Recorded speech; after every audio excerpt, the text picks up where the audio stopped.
درود شنوندگان گرامی، با توجه شما گفتاری ادبی از سلسله خوانش بدیعی از روی قصه دتکتیوی قصاص نامه‌نگار روزنامه‌نگار جاوید مقیم.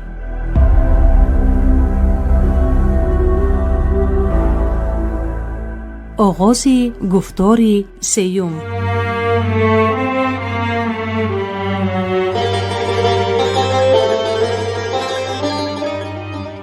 رفیق گنرال، ممکن است درایم؟ بیا کنی چیکار کردی؟ اجازتنامه آماده است، تنها مهر و امضای شما نمی رسد. خوب، گفت وزیر حجتها را از دست او گرفته. در 25 دقیقه آماده کردید. خوب، ولی اگر در 20 دقیقه این کار را انجام می دادید باز خوبتر می شد. گفت وزیر و افزود می توانید بروید. اطاعت، گفته از کابینت برآمد ادیوتنت. وزیر به اجازتنامه فعالیت دتکتیوی مهر و امضا مانده آن را به ولی جان داد. انا اکنون به طور رسمی می توانید فعالیت کنید. تشکر برای زحمت‌هایتان، گفت ولی جان سند را از دست وزیر گرفته.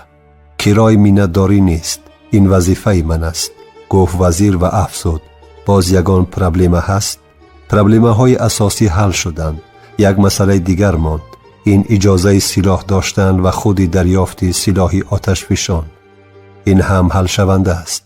از نام بیورا مکتوب نویسید، اجازه می دهیم. سلاح البته تپانچه مکاروف می باشد که آن را از حساب وزارت به شما می فروشیم.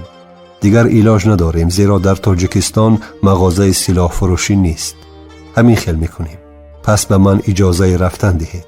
وقتتان را زیاد گرفتم، گفت ولی جان. تا بیگاه به جلسه آمدن را با نادر امین پور فراموش نکنید.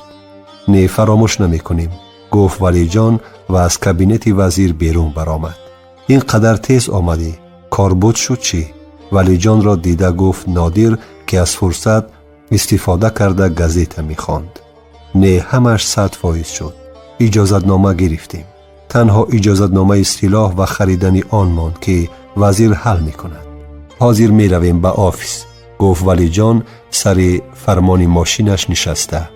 به خانه هم می رویم گوی، لقمه پرتاف نادر که به خانه 5 حجرگی ولی جان بسیار آمده بود. حاضر آنجا آفیس می شود. حالا اهل عائله باشند. در خانه ساخته پسرم در محله نواباد زندگی می کنند. میلش، های بیکن، گفت نادر. بعد چند لحظه ولی جان ماشینش را نزد خانهش بینای 4 آشیانه من کرد. دوستان به آشیانه دوم برآمدند. در خانه میبلی ضروری، یخدان و تلویزر، یک کامپیوتر و پرینتر، چند کرپه و بالیش، دیگ و کاسه و طبق بود. در اینجا زندگی کردن هم ممکن است، گفت نادر.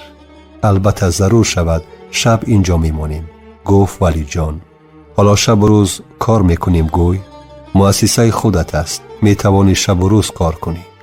زود چون بنزین آتش نگیر. من در آمد گپ گفتم. خودت خوب میدانی که کاری مفتش و ژورنالیست معیار ندارد. ضرور باشد شب هم کار میکند کس. ولی این گپت حق است. بهترش سری مقصد آییم و از چی کار را آغاز کنیم. اصلا کار بیورا شروع شده است و هدف اساسی ما پیدا کردن قاتلانی دادر عروس سروزیر است، گفت ولی جان.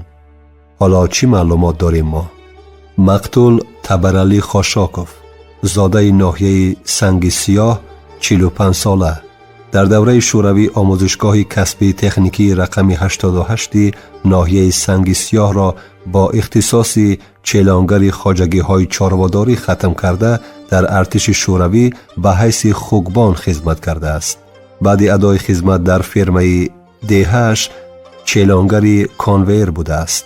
با آغاز جنگ شهروندی سلاح گرفته به نیروهای جنایتکار می پیوندد و در مدت کوتاه همچون خونخوارترین کمان مرد معروف می گردد. بعد صلح اول مدیر فرمه، بعد رئیس کالخاز می شود. در همین وقت غایبانه فاکولته ماشینالات کشاورزی دانشکده اگراری تاجیکستان را غایبانه با اختصاص مهندس ختم می کند.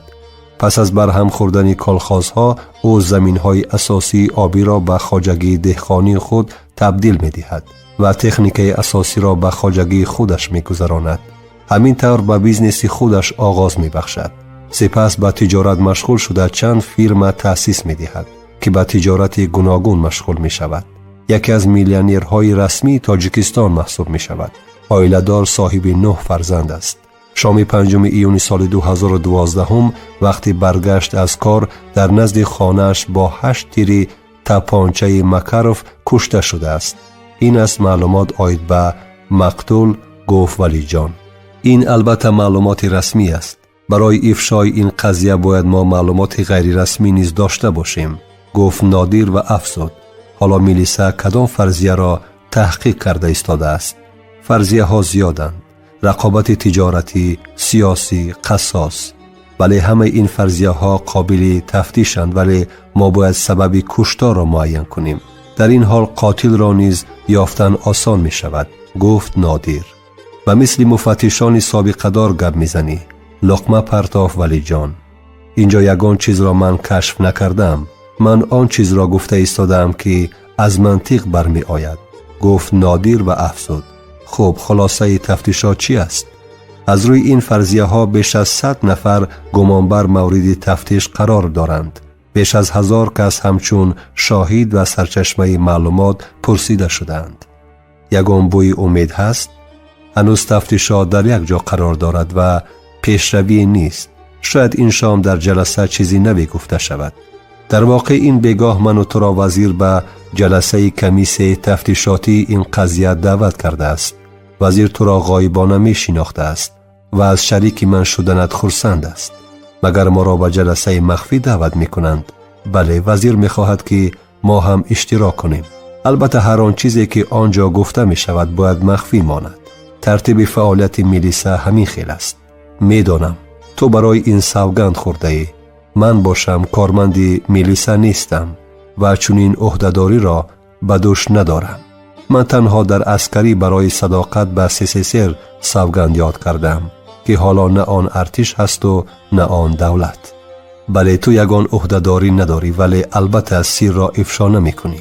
نترس، ما ژورنالیستان اتیک کسبی داریم که من آن را رعایت می کنم. بنابراین بی تشویش باش، شما را نمی فروشم، گفت نادیر. تو را می دانم و برای همین هم به تو اعتماد دارم، گفت ولی جان. ما باید با مواد تفتیشات شناس باشیم. دریافت معلومات مذکور به دوش من، گفت ولی جان که واقعا هم چنین قدرت و امکانیت داشت. ولی جان به فکرم حالا دیگر کار نداریم. من به خانه می روم تا ترجمه کتاب را به آخر رسانم، وگرنه دیگر فرصت نمی شود. قریب نصف روزی شده است. بیا به یگانجا رفته خوراک خوریم، بعد می روی. نه تشکر، من روم. بگاه باز به جلسه رویم. خدا می داند که کی برمی گردیم. ها، واقعا در خانه باش. من 20 دقیقه کم ساعت 6 آنجا می شوم و هر دویمان یک جایه نزد وزیر می رویم. من هم به خانه می روم و در بازگشت تو را می آورم. خوب، انتظار می شوم. قریب فراموش کردم. ما باید مهر و شتامپ و لگاتیپ خود را داشته باشیم. به مهر نمی توانیم برای گرفتن اجازت سلاح داشتن مکتوب نویسیم. بله درست می گویی. بیا پس طرح مهر و شتامپ را آماده کنیم و برای آن را ساختن فرمایش دهیم. این کامپیوتر کار می کند؟ سوال کرد نادیر. بله نوستان، پسرم تحفه کرد. نادیر کامپیوتر را گیران کرد و بعد چند طرح مهر و شتامپ و لگاتیپ را آماده نمود. کنی بین می شود. می شود، باز تو خوبتر می دانی. و ما حجت شخصی کارمندان بیورا لازم. آن را نیز باید فرمایش دهیم. من حاضر طرح آن را نیز تیار می کنم، گفت نادیر و از پس کار شد. فلشکه داری؟ غلدان میز کامپیوتر را بین. باید همانجا باشد، گفت ولی جان. نادیر فلشکه را از غلدان پیدا کرده آن را به کامپیوتر وصل نمود و فایل های ساخته‌اش را به آن فرستاد. فایل ها را به فلشکه وارد کردم. می توانی برای ساختن فرمایش دهی. حاضر باز یک نسخه کاغذی آنها را چاپ می کنم، گفت نادیر و فایل های مذکور را به چاپ داد. انا تیار. حاضر به یک پاپکه آنها را می گیرم، گفت ولی جان کاغذها را از پرینتر گرفته. اکنون به من جواب، گفت نادیر کامپیوتر را خاموش کرده یک جای میبراییم. گفت ولی جان من تو را تا خانه‌ات میبرم. من خودم میروم، تا آنجا دور نیست، همگی 3 ایستگاه، برای همین هم تا خانه‌ات میبرم میگویم. نادیر دیگر چیزی نگفت و آنها از آفیس برآمدند. ولی جان از روی وعده‌اش نادیر را با ماشینش تا نزدیک خانه‌اش آورد و خود از پی فرمایشی مهرشتم شد. نادیر به خانه‌اش آمده از یخدان دیگ کرم شوربا را که تقریباً 1 کاسه چینی خوراک داشت گرفته در پلیته گرم کرد و آن را با 1 برده نان خورد. او 1 چایnik چای کبود دم کرد و لپتاپش را گیراند و از پی ترجمه شد. نادیر به متن خوب آشنا بود، بنابراین سرعت ترجمه تیز بود و کتاب آخر می شد. او غرق ترجمه نفهمیده ماند که ساعت قریب 5:30 شده است. زنگ تلفن بلند شد. ولی جان زنگ زده گفت که بعد 10 دقیقه می آید. نادیر آسیمه سر کامپیوتر را خاموش نموده به دوش در آمد تا که آب بازی بکند. او زود تغییر لباس کرده از خانه بیرون شد. او به صحن بینا برآمده بود که ولی جان هم رسیده آمد. شین رفتیم، گفت ولی جان در پیش ماشین را گشاده. نادیر سوار ماشین شد.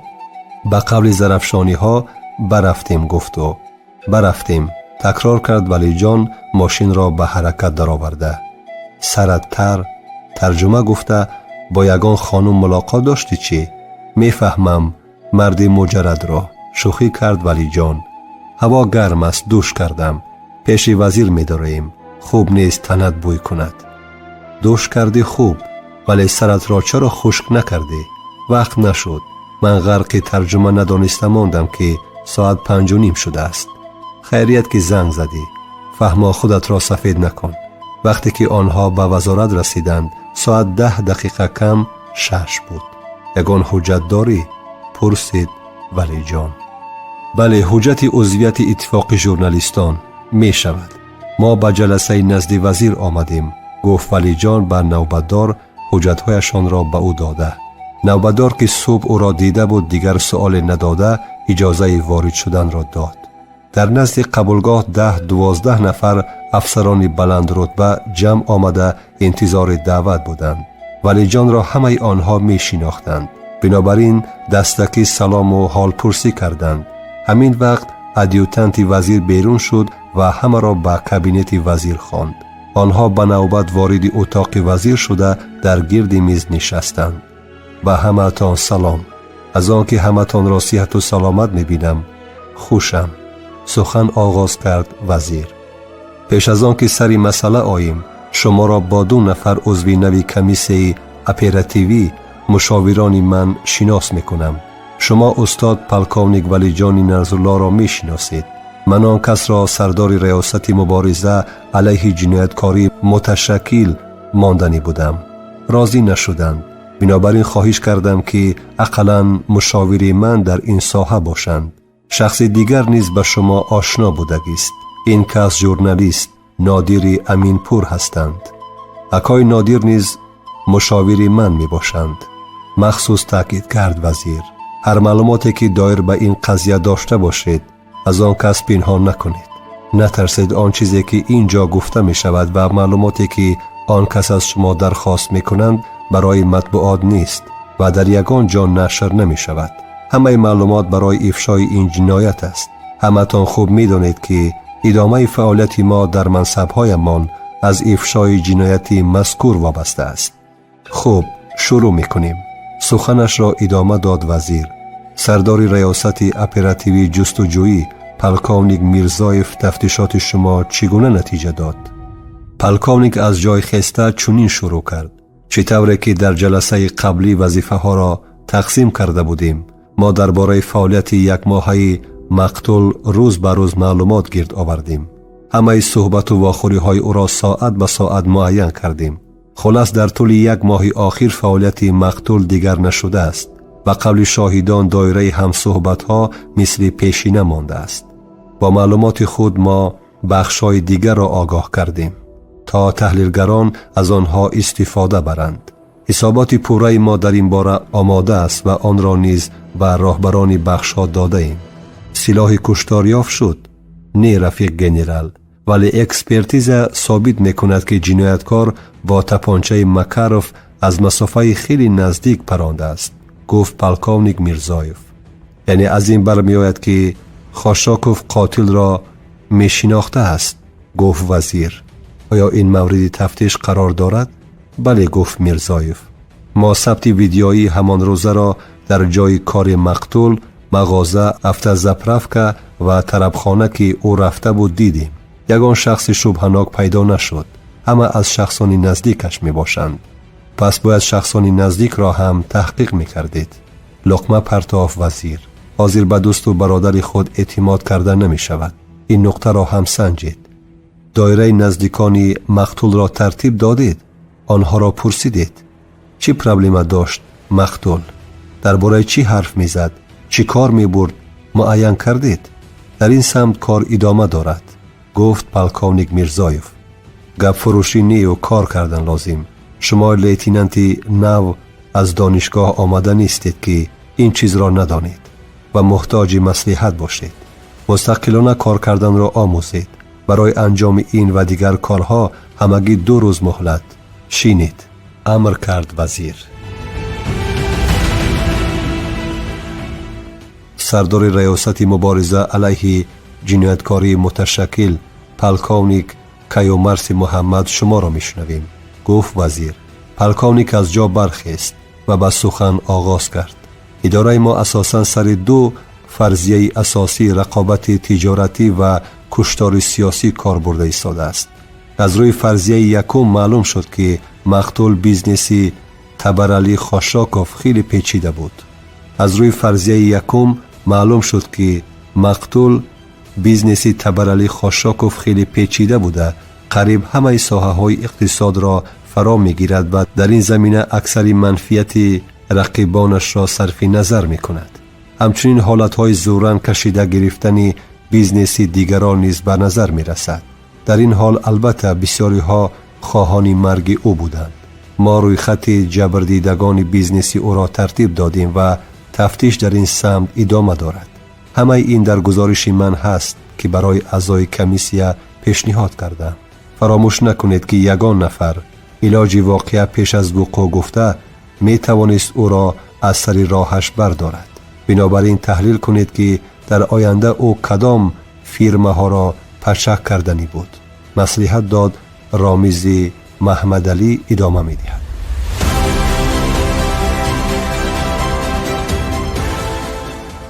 شنوندگان گرامی، شما گفتاری ادبی را از سلسله خوانش بدیعی از روی قصه دتکتیوی قصاص نامسری روزنامه‌نگار جاوید مقیم در پیشنهاد راوی دلشاد الصمدوف و کارگردان اصحاب یوسف شنیدید.